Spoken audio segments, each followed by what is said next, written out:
Well, firstly, thank you very much for joining us. I was hoping that both of you could introduce yourselves and tell us a little bit about yourself to start us off today. Okay, I'm Patricia McNair. I'm a doctor in Surrey.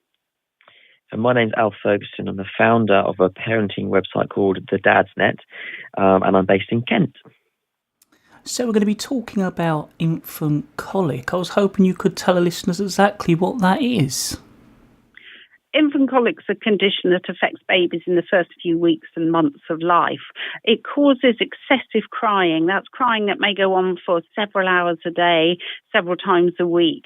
And parents feel that that crying is very different to the baby's normal cry for other reasons, that it's more high-pitched, more anguished. It tends to come on unexpectedly when the baby looks quite happily lying in their cot and then they suddenly begin. And there are other symptoms that suggest the baby's in pain. They go bright red, they bring their knees up to their tummy, they clench their fists. And we think that there's probably some discomfort or pain going on in their abdomen, in their gut. But there's lots of different theories as to why, and ideas about overfeeding, underfeeding, not letting enough trapped wind out, that the gut being overactive or the wrong sort of friendly bacteria, loads of theories. And I think probably in the end, it's symptoms that come from various different causes. And it can be quite difficult to work out what's upsetting your baby and what to do for the best. And how aware are parents in our area about it? So the awareness, generally speaking, is pretty poor, hence why we're in the middle of Colic Awareness Month.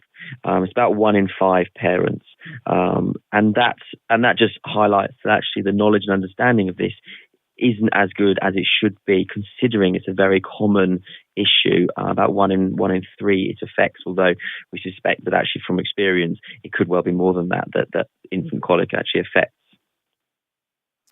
Now, I understand there's been some research done about the lengths parents will go to soothe their little ones. That's right, yes. Parents will try anything. I mean, as you can imagine, it's their little precious newborn, and they don't want to see it crying. So they will try all kinds of different things. Colic Awareness Month actually did some great research, and it turns out that 95% of parents in Kent and the surrounding area would hum and sing to their baby to try and soothe them, which I think is certainly my go-to response.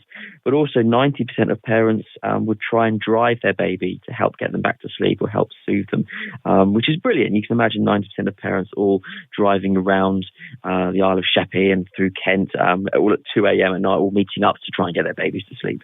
So there are lots and lots of ways that parents are trying to help soothe their baby suffering from infant colic. So do you have any advice to parents or expecting parents when it comes to this? Well, I would normally say, first and foremost, don't panic. I mean, I know it's very distressing and it disturbs your sleep horribly, but we know that babies with infant colic don't come to any long-term harm, and that it does settle after a few weeks. It all settles down. So just try and keep calm, try and find out what works for your baby. Try lots of different things. Try the sort of things we've heard about in the survey, or see what your friends who've also got children advise. Try things like baby massage. There are various things you can buy in the chemist that you can give a try. The NICE, the National Institute, don't recommend any in particular, probably because there's lots of different causes. So there hasn't been good evidence in any one cause, but lots of parents do well with them and swear by them. So give lots of different things a try and just hang on in there. And was there anything the both of you tried as parents that worked well? Yeah, I've tried the driving. I've tried the humming and the singing, like I mentioned. Also, we've tried baby massage as well, which can be a really great way of helping just soothe the baby. And we also tried Infracol, which really worked well with our youngest. So there are things you can buy that can help as well. Yes, I tried the white noise thing with mine. It worked with my first child, but when my son was born, it was no use to him at all if we put the Hoover on or put the hairdryer on. But he responded a bit with baby massage and an awful lot of holding and soothing. Well, if you're happy we've covered everything, are there any sort of areas where people can go to find out more information? Yeah, there are. There's a couple of great websites. If you Google Colic Awareness Month, that's a fantastic resource. And also there's a support charity called Crisis, and they offer support for parents whose baby is suffering from excessive crying as well.